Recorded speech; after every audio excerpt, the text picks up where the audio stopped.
Attract कर सकता है। जब ये शेयर्ड इलेक्ट्रॉन पेयर को अपनी तरफ अट्रैक्ट करेगा और यहां से ऑक्सीजन इस हाइड्रोजन को अपनी तरफ ले जाएगा, तो हाइड्रोजन पॉजिटिव आयन की शक्ल में इस OH के साथ मिलकर वाटर में कन्वर्ट हो जाएगा और ये न्यूक्लियोफाइल इस इलेक्ट्रॉन पेयर को रिटेन कर लेगा और इसके ऊपर कौन सा चार्ज आ जाएगा? नेगेटिव। जब इलेक्ट्रॉन पेयर इस न्यूक्लियोफाइल के ऊपर अपीयर आ गया तो इसके ऊपर उस इलेक्ट्रॉन पेयर आ जाने की वजह से कौन सा चार्ज आ जाएगा? Negative. Now it has become a strong nucleophile.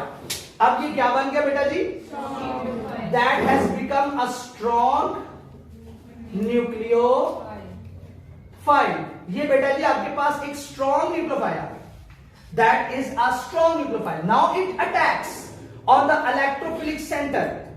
ये electrophilic center है बेटा, electrophilic center. That is your electrophilic center. अब क्या होगा? ये न्यूक्लियोफाइल इस कार्बन पर अटैक कर देगा क्योंकि इस पर कौन सा चार्ज है? Partial positive. It can not attack on to the oxygen atom. जब ये न्यूक्लियोफाइल इसके ऊपर अटैक करेगा तो कार्बन इज शोइंग टेट्रावैलेंसी।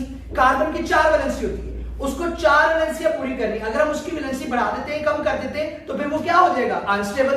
तो कार्बन को अपनी वैलेंसी रिटेन भी करनी है और आने वाले न्यूक्लियोफाइल को वेलकम भी करना है। तो कार्बन न्यूक्लियोफाइल के साथ बॉन्ड तो बना लेगा, बट अपने एक डबल बॉन्ड को क्या करेगा? डबल बॉन्ड को क्या कर देगा? ब्रेक कर देगा। यहां से एक बॉन्ड ब्रेक हो जाएगा और एक बॉन्ड रह जाएगा। अब जब ये बॉन्ड ब्रेक होगा तो इसका इलेक्ट्रॉन पेयर किसके पास शिफ्ट हो जाएगा? ऑक्सीजन के पास। और ऑक्सीजन के ऊपर कौन सा चार्ज आ जाएगा? नेगेटिव। अब नेक्स्ट स्टेप में क्या होगा? इसी को दोबारा ले लें और ऊपर आपके पास क्या बना हुआ है? वाटर। समझ आ गई बात की? अब क्या होगा? ये oxygen as being more electronegative element और इसके ऊपर एक इलेक्ट्रॉन पेयर इजाफी भी आया हुआ है जिसकी वजह से इसके ऊपर कौन सा चार्ज आया हुआ है? नेगेटिव। ये इस H को खींच लेगा और ऑक्सीजन और हाइड्रोजन के बीच बॉन्ड बन जाएगा।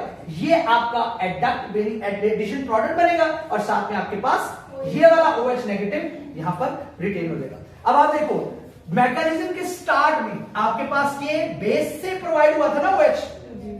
बेस क्या था इस रिएक्शन में? कैटालिस्ट।